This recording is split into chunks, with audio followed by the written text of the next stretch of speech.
दोस्तों आज champions trophy का सबसे बड़ा मुकाबला खेला गया। भारत और न्यूजीलैंड के बीच चैंपियंस ट्रॉफी का फाइनल खेला गया, जहां आज भी रोहित शर्मा टॉस जीत नहीं पाए, जिसके बाद उन्हें गेंदबाजी करनी पड़ी। बल्लेबाजी में न्यूजीलैंड की टीम ने शुरुआत काफी शानदार की थी, जहां रचिन और विल यंग भारतीय टीम को काफी परेशान कर रहे थे। लेकिन फिर 8वें ओवर में वरुण चक्रवर्ती ने मौके बनाए, जहां एक LBW की अपील की थी, लेकिन उसमें रचिन बच गए। इसके बाद दूसरे ही गेंद पर रचिन कैच आउट होने वाले थे, लेकिन श्रेयस अय्यर ने कैच ड्रॉप कर दी।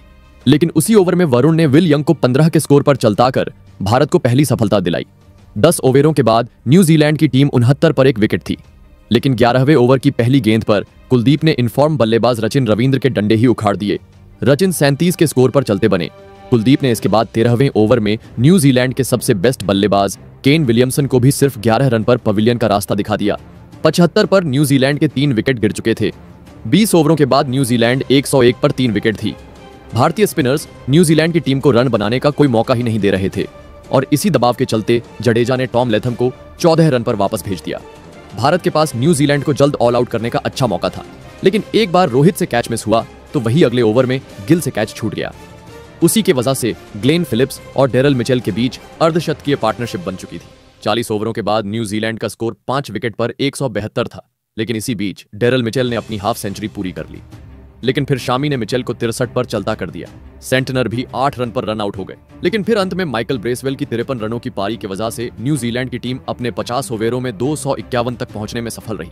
भारत को ट्रॉफी जीतने के लिए 252 रन चाहिए।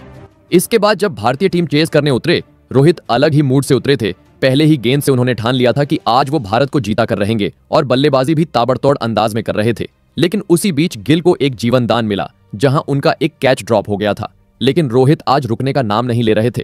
आज वो किसी बदले के मूड से उतरे थे। देखते ही देखते रोहित ने सिर्फ 41 गेंदों में अपना 50 पूरा कर लिया। 10 ओवरों में ही टीम ने 60 से भी ज्यादा रन बना दिए थे। गिल और रोहित के बीच 100 रनों की पार्टनरशिप भी बन चुकी थी, लेकिन फिर 19वें ओवर में ग्लेन फिलिप्स की बेहतरीन कैच के चलते शुभमन गिल 31 रन पर चलते बने। 105 पर भारत को पहला झटका लगा, लेकिन फिर दूसरा झटका भी अगले ही ओवर में लग गया, क्योंकि विराट कोहली सिर्फ 1 रन पर माइकल ब्रेसवेल का शिकार बन गए। हालांकि रोहित अपनी बल्लेबाजी जारी रख रहे थे और टीम के स्कोर को 120 के पार पहुंचा चुके थे, लेकिन फिर रचिन रवींद्र ने उन्हें चकमा दे दिया और भारत को तीसरा झटका दे दिया। रोहित ने बेहतरीन 76 रनों की पारी खेली। 122 पर भारत के 3 विकेट गिर चुके थे, लेकिन इसके बाद श्रेयस अय्यर ने अक्षर पटेल के साथ मिलकर भारत की पारी को संभाला। श्रेयस अय्यर भारत को जीत की तरफ बढ़ा रहे थे, लेकिन फिर जब वो अपने 50 से सिर्फ 2 रन दूर थे, तब रचिन ने बेहतरीन कैच पकड़कर अय्यर को चलता कर दिया। भारत को अब भी 74 गेंदों में 69 रन चाहिए थे और 6 विकेट हाथ में थे। सब कुछ सही चल रहा था। टीम ने 41वें ओवर में अपने 200 रन भी पूरे कर लिए थे, लेकिन 42वें ओवर में अक्षर पटेल 29 रन बनाकर ब्रेसवेल को अपना विकेट दे बैठे। आखिरी 40 गेंदों में 45 रन चाहिए थे, जिसके बाद KL राहुल और हार्दिक पांड्या ने मिलकर इसे चेस कर लिया और भारत को एक ऐतिहासिक जीत दिला दी, जिसके चलते ही भारत अब चैंपियंस ट्रॉफी में भी चैंपियन बन चुका है।